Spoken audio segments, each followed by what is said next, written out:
and welcome to another Wanna Read Wednesday. I'm Miss Jordan. Today, I have a book called Scouts, and it's by Shannon Greenland. One neat thing about this book is that it was nominated this year as a South Carolina Book Award nominee. Okay, let's read the first chapter.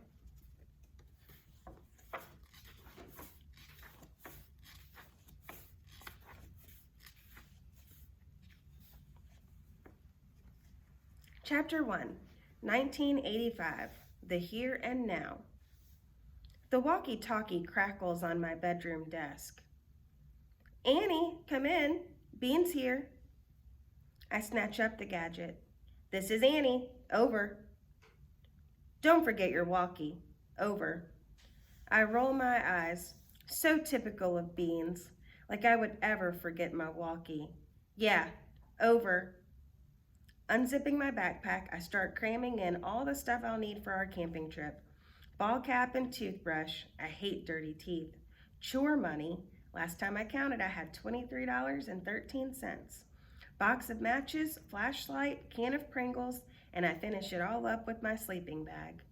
I'm digging under my bed for some spare batteries when Mom peeks in my open door. Annie, do you want to take... Is that your new yellow dress crumpled on the floor? I look out from under my bed and cringe. Whoops. With a sigh, she sits down on my bed. What am I going to do with you, Annie? Your room is a disaster. I'll clean up when I come home. Promise. Standing, I give her my best smile because I so don't have time to clean up right now. The Scouts are waiting. Mom looks me up and down for a second, taking in my cutoffs and Guns N' Roses tea before letting out another sigh. Uh-oh. I think we need to talk. She pats the spot next to her on the bed. Sit down for a second. My shoulders drop. What? Why? Am I in trouble? No, she says. It's just, well, I hold my breath. What's going on? You're getting older now. You're not a little girl anymore. Your friends aren't little boys either. Before too much longer, those boys are going to want to do different things, and they might not want you to come along. You're going to want to do different things too. What? No, I snap, knowing that's never going to happen. They're my only friends. I know. Mom runs her fingers down one of my two dark braids. But maybe it's time you made some friends who are girls. Dad sticks his head in the open door, just back from work and still wearing his suit and tie. My goodness, you two look so alike. Everyone always says that, and it's true. Mom's Native American genes definitely dominated over Dad's Caucasian ones. But it's especially true right now because we're both wearing our hair in braids with bandanas. Me, because it's what I always do, and Mom, because she's been painting our kitchen. My dad gives my mom a look. Honey, I was just telling Annie that we think she should start making some friends who are girls. Dad looks confused for a second. Oh yeah, right. His gaze takes in my stuffed backpack. I didn't realize you were camping out with the Scouts tonight. I nod. I love when he uses our club name, even if we're not real Scouts. Where are you going to be? Rockies. He gives me a warning look. Stay at Rockies. Do not go anywhere else. I nod again so I don't have to answer him. I'm more of a lie by omission type of person. When it comes to actually speaking a lie, I stink at it. Now Finn, he's the good liar in our group. He can open his mouth and tell you whatever you want to hear, and you'll believe it.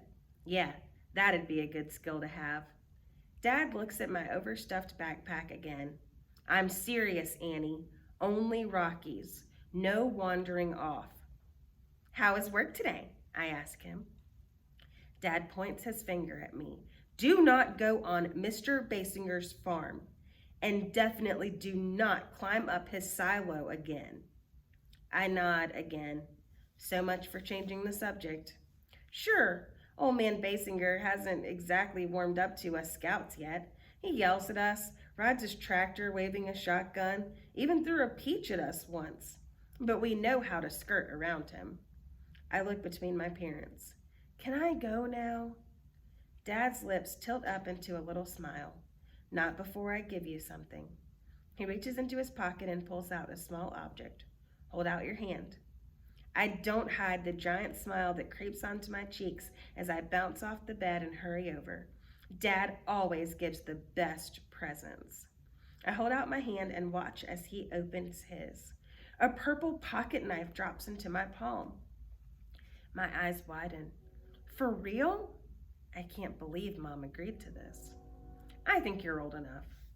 I stand up a little taller. I can't wait to show the scouts. Dad chuckles. Okay, go. Have fun. But we're not done talking about the boy-girl stuff, Mom says. We'll finish up later. Just think about what I said. I definitely will not be thinking about it, but I nod anyway as I grab my pack and walkie-talkie, yell, "Love you," and fly downstairs. I climb onto the BMX bike that Dad and I built last summer and hit the street, taking off towards Rocky's house. Rocky's dad's Trans Am is up on blocks, as it always is. Sometimes he lets me crawl under and help him with stuff. He's cool that way. I wish my dad could do stuff like work on cars. All he does is wear a suit and go to an office. Though he did help me build my bike, so there's that. Rocky's sister is shooting hoops outside their garage when I pedal up. Everybody in his family is an athlete, which is why I love hanging out over here. One of them is always up for playing basketball, catch, football, or soccer. His dad played football for UT, and Rocky's been playing forever too. A lot of people in the neighborhood say Rocky's got raw talent and could go pro someday. That'd be neat, having a superstar friend and all. Rocky's already outside waiting on his bike, dressed in his usual jeans and muscle tee. He catches a wheelie off the ramp we all built in his side yard and meets up with me on the street. "You are such a girl," he jokingly complains. "I can do anything you can do and better. So what exactly are you getting at?" Hello? He holds up his wrist, which doesn't have a watch. I've been waiting forever. Let me remind you that Finn is typically the one we're waiting on, so that has nothing to do with being a girl. Besides, my parents wanted to talk. About what? I feel my cheeks heat as I think back to the conversation. Nothing, I say, pedaling off. Let's just go. We hang a left and come up on Bean's house, and Rocky and I break to a stop in front and wait. A couple seconds go by, and then Beans opens the door and steps out. His mom follows right behind him, sticking her finger in his face and saying something. I listen real close and make out B- and no more TV, and your father's going to be very disappointed. Beans is a straight A student. I'm sure a B- to his mom is like a D to mine. I watch as Beans stands in his high-water jeans, staring down at the porch, and my chest aches. I hate what he must be feeling. I don't know why his mom is always railing on him. And I don't know why she doesn't buy him clothes that fit. I mean, they're the richest family in the neighborhood. She finishes whatever she's saying and then turns to look across their front yard at me and Rocky. She straightens up and gives us a big wave, like she wasn't just all up in Beans' face. "Y'all kids be good." "We will," we say, and watch as Beans climbs onto his bike and quietly pedals the length of his driveway to meet us. When Beans' mom closes the door, he immediately ruffles his afro to rub out the side part that she always puts there. "Everything okay?" I ask. "Fine," he snaps, and then does this thing where he peels his lips off of his braces before racing off. He's been snapping a lot lately. "Beans' mom is so strict," I whisper to Rocky. "I know," he says. "Let's just go." We hurry to catch him, pedaling furiously up the hill, and squeal to a stop in front of Finn's house. There's a new car in front, a Buick. Sounds from the backyard filter around. "I'll just stay here," Rocky says. "What?" I drop my bike. "Why? Come on." With a sigh, Rocky gets off his bike and slowly follows me and Beans. As we round the corner of Finn's house, we see everyone sitting on Finn's deck, finishing dinner and laughing. Finn's mom, another woman who looks just like his mom, and a girl about our age. With all their blonde hair and preppy clothes, they look like a staged magazine ad.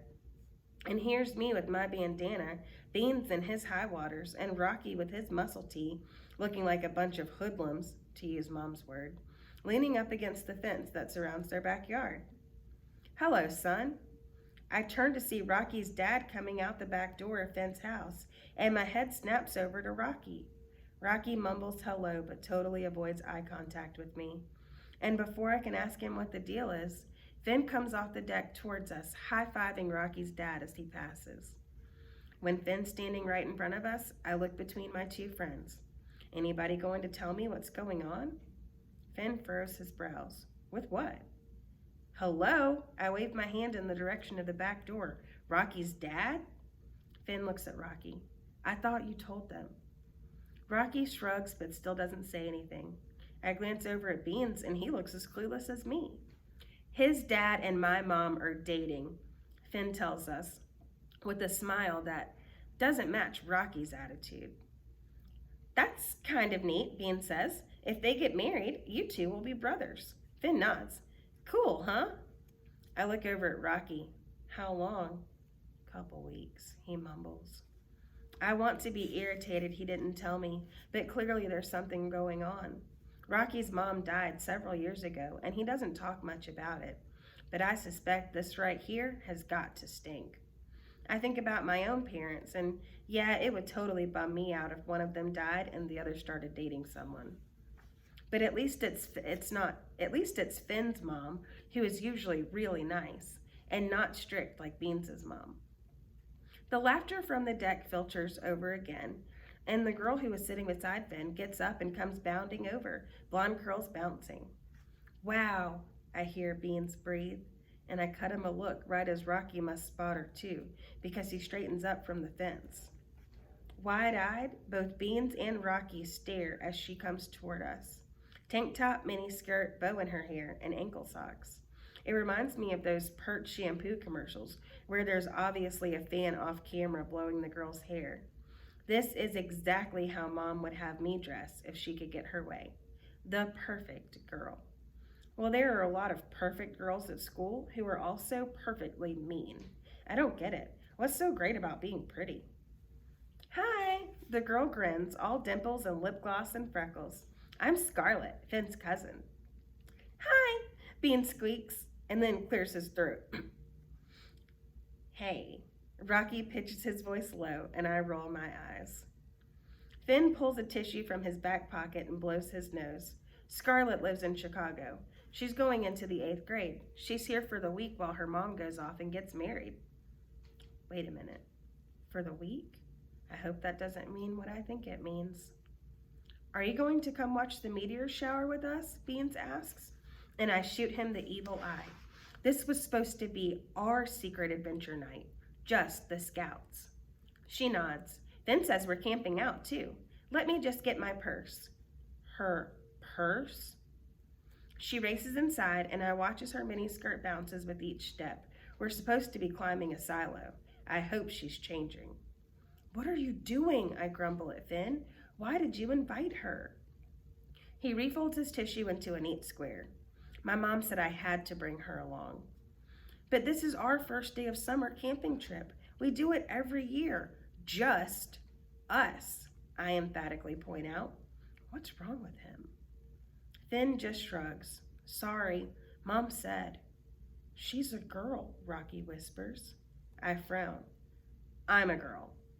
Yeah, but she's a real girl. A woman. A woman? She's going into the 8th grade. She's going to be here the whole week? Rocky asks with so much wonder in his tone that I start chewing my thumbnail. Yeah, Finn sighs, all put out, and walks his used tissue over to the garbage. Well, at least I'm not the only one none too thrilled with her arrival and intrusion on our week. That's the end of the first chapter. If you want to know more, come check it out. I'll see you guys next time for another Wanna Read Wednesday. Bye!